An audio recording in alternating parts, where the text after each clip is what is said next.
Salut à toutes et à tous. Et bon, alors déjà par avance, désolé pour la voix, j'ai la voix cassée, je sors d'une angine, donc un petit peu compliqué pour faire la vidéo, mais on va réussir. Au sujet du jour aujourd'hui, du coup, ça sera la conférence de Pablo Longoria, parce qu'il y a pas mal de choses à dire. Les blessures et retours de blessures également, on a des nouvelles par rapport à ça, Merlin ou d'autres joueurs. Et aussi quelques rumeurs mercato, rumeurs transfert pour le mercato hivernal, quelques pistes qui pourraient être intéressantes. Justement, tenez-vous prêts, on va voir ça tout de suite.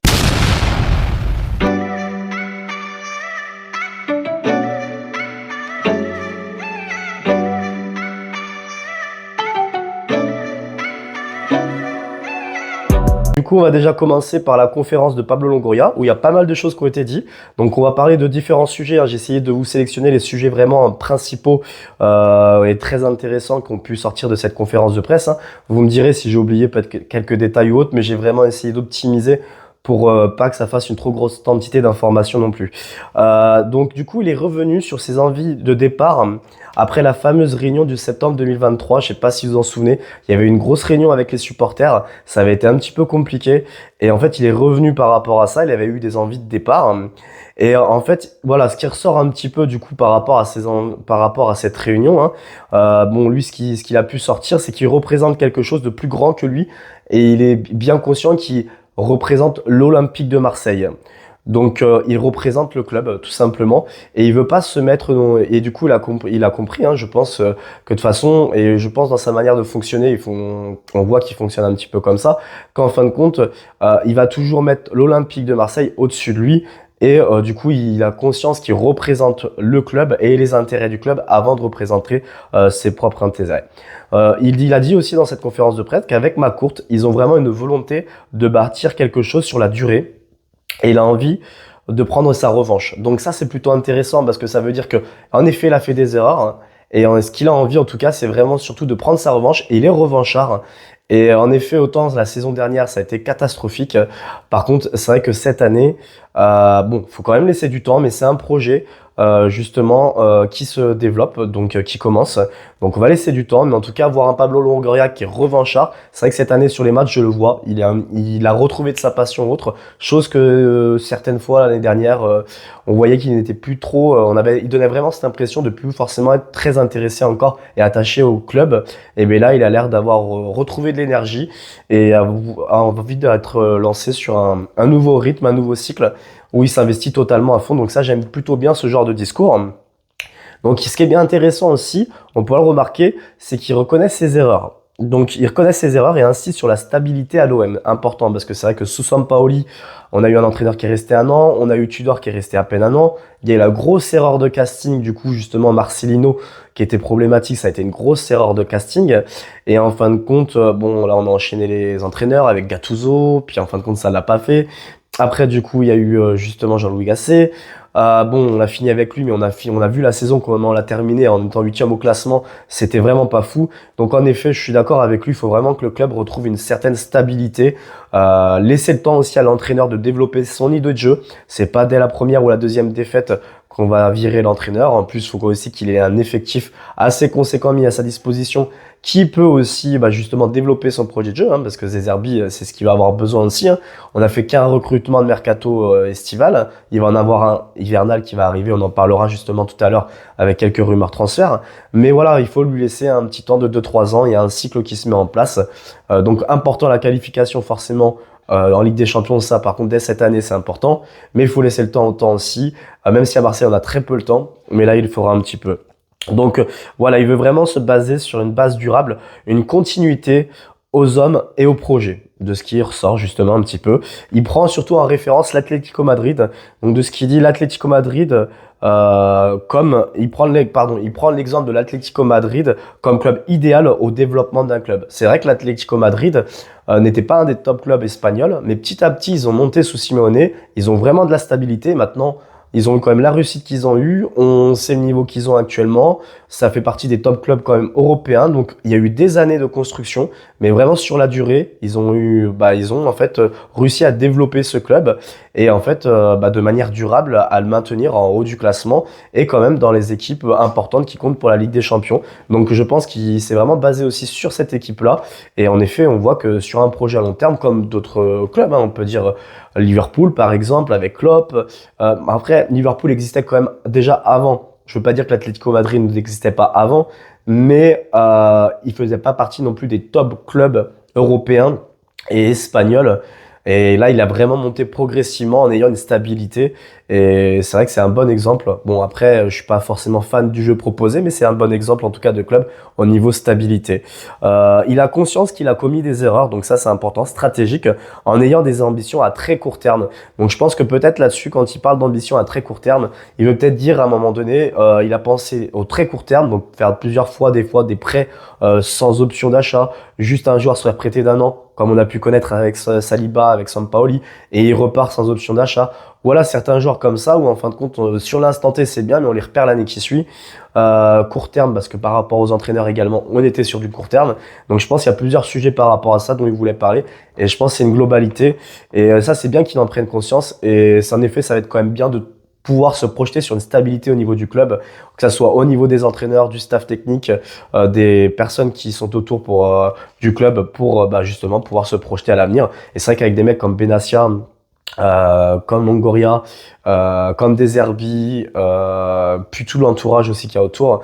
C'est vrai qu'on a vraiment l'impression cette année qu'il y a quand même une certaine stabilité qui peut s'installer et moi j'ai envie d'y croire. Et voilà, il faut vraiment quand même qu'on puisse enfin se stabiliser parce que changer d'entraîneur tous les ans, voire même plusieurs entraîneurs chaque année, c'est pas possible. On n'arrivera jamais pour moi à construire vraiment une grosse équipe et un gros effectif et aussi un gros club en continuant tous les ans comme ça. Donc sur la conférence de presse aussi, il a parlé de De Zerbi comme quoi du coup c'était un entraîneur qui avait tellement de potentiel qu'il fallait trouver un projet ad hoc avec un alignement total entre tout le monde. C'est ce qui se dit, hein. De toute façon là on voit vraiment que maintenant il y a quand même McCourt qui est du coup l'actionnaire, le Longoria le président, Benassia qui est plus ou moins directeur un sportif et tout qui va prendre la parole ou autre, De Zerbi le staff technique, on voit vraiment en fin de compte que il y a quelque chose qui se met en place.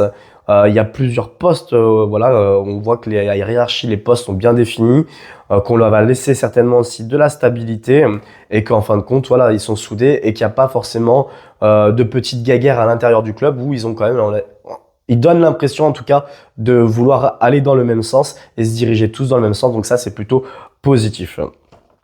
Après, on verra aussi au sujet de l'arbitrage. Donc c'est vrai qu'il a parlé un petit peu de l'arbitrage. Donc je vous laisse un petit peu, je vous mets son discours à l'écran, mais je me pencherai pas forcément dessus parce que c'est vrai qu'à chaque fois, l'arbitrage, il y aurait tellement de choses à redire. Et de toute façon, comme vous pouvez le voir sur l'écran, il y a tellement d'incohérences. Au niveau de l'arbitrage, il y a des choses qui se sifflent, des fois qui ne se sifflent pas. On va siffler 2 cartons jaunes, un rouge, mais des fois il y a une grosse faute, c'est un jaune. En fait, il y a une incohérence, et je suis d'accord avec lui par rapport à ça. Il y a une incohérence totale au niveau de l'arbitrage en France. On a un gros problème avec ça. Pour moi, il y a trop d'arbitres qui tuent le spectacle. Et à un moment donné, je pense qu'il devrait faire un peu plus preuve de psychologie pour qu'on ait un peu plus de spectacle en fait lors des matchs qu'on visionne, qu'on regarde. Et ça, je pense qu'il y a vraiment un problème. Mais bon, j'ai cru en comprendre aussi qu'il y a quelques jours, notre petit Turpin ou d'autres arbitres qui se vantaient en fin de compte d'avoir pas mal d'arbitres français lors de matchs, mettons, à l'Euro ou ce genre de choses, comme quoi le niveau des d'arbitres français était bon. Non, moi je suis désolé, à un moment donné, tu peux très bien être sélectionné, mais par contre, à un moment donné, je pense on peut tous le voir. En effet, c'est vrai que il y a des arbitres qui font des bons matchs à certains moments, et on a plus tendance à parler des arbitres quand ils font des mauvais matchs que quand ils font des bons matchs. Ça, c'est vrai, c'est totalement vrai, et là-dessus, il faudrait aussi des fois peut-être réussir à souligner quand un arbitre fait un match correct et fait un très bon match. Mais en ce moment, en tout cas, moi, je regarde pas tous les matchs, mais surtout les matchs de l'Olympique de Marseille. Et il y a quand même des problèmes au niveau de l'arbitrage. Et quand on voit d'autres clubs aussi, enfin, ce qui se passe sur d'autres matchs ou dans d'autres stades, il y a quand même un problème. On sort beaucoup trop facilement, je trouve déjà, de cartons jaunes ou de cartons rouges. On siffle beaucoup trop de fautes. Et en fait, on casse le rythme des matchs. Et pour moi, ça empêche le spectacle, en fait. Ça empêche tout le spectacle que le foot peut nous apporter. Donc là-dessus, je le suis tout à fait. Donc voilà, c'était un peu les sujets principaux par rapport un petit peu à sa conférence de presse. Après, n'hésitez pas, de toute façon, vous pouvez le voir sur les vidéos, il y a des vidéos sur YouTube ou autre de sa présentation, de sa conférence de presse ou autre, si vous voulez vraiment avoir plus de détails. Mais j'ai vraiment essayé d'optimiser pour donner les informations plus ou moins les plus importantes et que ça ne vous fasse pas trop d'informations d'un coup. Après, on va revenir du coup au niveau des blessures. Bon, déjà, on peut voir que Carboni, il a subi un traumatisme genou gauche et sera absent pour les 2 prochains matchs de qualification sud-américaine. Bon, j'ai envie de vous dire, Carboni, le peu de matchs qu'il a fait avec nous, il n'a pas été sensationnel. Et bon, de toute façon, c'est 2 matchs de qualification sud-américaine. On verra dans quel état il reviendra chez nous. Mais bon, pour l'instant, on va dire, de ce qu'on a pu voir, bah, c'est pas une grosse perte malheureusement, hein. Moi, je me réjouis pas d'une blessure, forcément. J'espère qu'il va vite revenir. Mais c'est pas une grosse perte, en tout cas pour nous, pour l'instant. Mais comme quoi, les trêves internationales, ça me fait peur parce que on revient quand même souvent avec des blessés. Ce qui était arrivé aussi avec Quentin Merlin. Et ça pose problème, surtout pour une Ligue des Nations où, franchement, il y a personne qui en a rien à foutre, excusez-moi du terme. Mais franchement, c'est des matchs qu'on pourrait éliminer tout simplement aussi, hein. On va parler aussi de Quentin Merlin. Donc, il va reprendre l'entraînement semaine prochaine. Si les tests sont positifs, et le staff, bien sûr, ne veut prendre aucun risque. Donc, en effet, il faut vraiment pas prendre de risque avec lui, parce que ça fait pas mal de temps qu'il est blessé. Si c'est pour qu'il rechute vraiment méchamment et qu'on soit privé pendant toute la saison, faut y aller tranquillement. Là, il y a eu la trêve en espérant que ça va lui permettre de pouvoir un petit peu reprendre le rythme physiquement et lors des entraînements. Mais Quentin Merlin, j'espère vraiment que tu vas pouvoir venir rapidement parce que tu nous manques et on a vraiment un gros besoin justement à ce poste de latéral gauche parce que tu as vraiment ce potentiel pour jouer justement un petit peu comme des herbiveux en milieu de terrain et revenir un petit peu, sachant que tu as une qualité de centre. Les matchs que tu as fait vraiment étaient très très bons. Tu as fait un très bon début de saison et en vrai, tu nous manques. Même si Ulysse Garcia, pour l'instant, sur les 2-3 derniers matchs, franchement, il fait quand même ce qu'il faut en tant que remplaçant. Bon, on dira pas non plus que c'est un titulaire non plus indiscutable, tout simplement. Et on voit aussi que pour Maïté, il fait son retour et s'entraîne avec le groupe. Donc bon, on l'a pas encore vu malheureusement. Même en remplaçant Woods, il y a des choses que je comprends pas forcément parce que Maïté quand même a pas fait une mauvaise saison l'année dernière. Donc c'est vrai que des fois, sur des remplacements ou autres, j'ai pas compris pourquoi je le voyais pas. Là, il revient dans le groupe, à voir si on le verra un petit peu remplacer pendant un certain joueur pendant des matchs pour les reposer ou pas, ou qu'on le verra jamais, ça je sais pas, mais il y a vraiment un problème, je pense, avec Maïté. Il y a des choses qu'on ne sait pas parce que c'est quand même très bizarre de jamais le voir, entre guillemets, sur le terrain, même rentrer en cours de jeu, tout simplement. Maintenant, on va parler un petit peu de tout ce qui va être rumeur transfert. Donc, il y a quelques informations qui sont tombées. Donc déjà, Keita Nakamura, c'est vrai que ce joueur de Reims, je l'ai vu déjà jouer plusieurs fois. Je le trouve très très très bon techniquement, une bonne vision de jeu, une bonne frappe. Je sais pas, il sent le foot, il est agile, c'est un joueur que je trouve fin et c'est un joueur que j'aimerais bien voir. Ça peut être pas mauvais, franchement, à l'Olympique de Marseille. Et Deserbi, il apprécie énormément son profil, pardon, et il aimerait vraiment le recruter. Donc je sais pas combien ça peut coûter, je sais qu'il y a des clubs de Première Ligue peut-être qui le voudraient aussi, peut-être en Allemagne, lui serait peut-être intéressé par la Première Ligue, mais honnêtement si on peut le recruter pour cet hiver, allez peut-être 10, 12, 13 millions d'euros, je sais pas si Reims se montrera très gourmand ou pas, mais franchement moi je dis oui, totalement, il faudrait quoi. Aussi une autre rumeur, du coup celle de Paul Pogba. Alors cette rumeur-là, l'OM serait en discussion avancée depuis plusieurs semaines pour une arrivée au mercato hivernal. Bon, Pogba, en effet, il va résilier normalement son contrat avec la Juventus. Bon, si on vient le recruter, je pense que ça sera à mon avis comme un Rabiot. On a réussi à faire un Rabiot, donc si on peut faire le même style de coup, ça pourrait être vraiment pas mal. Après, est-ce qu'on arrivera vraiment à le recruter librement? Ça, j'en ai un doute. Parce qu'à mon avis, il y aura quand même une petite prime à la signature. Voir au niveau du salaire aussi, jusqu'à quel salaire il accepterait de baisser pour venir à l'Olympique de Marseille. Voilà, il y a beaucoup de paramètres qui rentrent en compte. Mais déjà, franchement, si on arrive à faire ce coup-là, les gars, si on arrive à faire ce coup-là, ça serait mémorable. Là, je pense que Marseille arriverait vraiment sur une autre dimension. Imaginez-vous un petit peu un milieu de terrain, Højbjerg, Rabiot et Pogba en numéro 10 dans ses années de gloire comme il était à la Juventus de Turin. Franchement, si je vois ça, ça ferait vraiment rêver. Donc honnêtement, écoutez, moi j'ai confiance au staff technique. Je pense que s'il y a une possibilité de le faire, ils vont tout faire. Et j'ai confiance en eux. S'il y a une possibilité, ils vont pouvoir le faire. Après, est-ce que cette possibilité-là existe? Et est-ce qu'il n'y a pas aussi d'autres gros clubs qui vont vouloir aussi s'intéresser et se pencher à ce joueur? Après, ça fait longtemps aussi qu'il n'a pas joué. Est-ce que lui, il ne devrait pas peut-être redémarrer, pas forcément dans un top club européen? Et avec la visibilité que Marseille pourrait avoir, ça pourrait lui donner une très bonne visibilité. Même nous, au niveau marketing, Pogba, on a beau dire, mais c'est au niveau marketing, ça pourrait nous faire des retombées économiques assez importantes.